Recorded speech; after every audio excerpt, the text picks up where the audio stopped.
Hi, I'm Hannah with Termly, and today I'm highlighting one of our most popular features, auto-updated policies.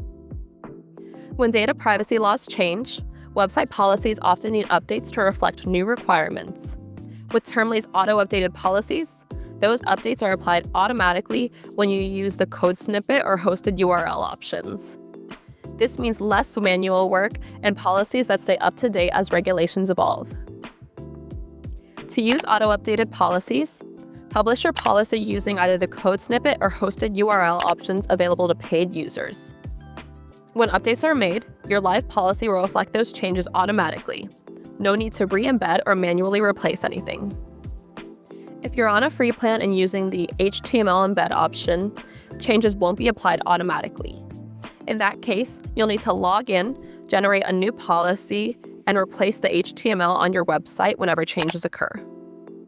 Behind the scenes, Termly's legal team actively monitors regulation updates and helps ensure that our products stay aligned with new compliance requirements.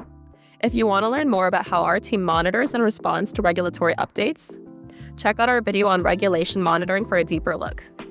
Learn more about auto-updated policies and get started today at termly.io.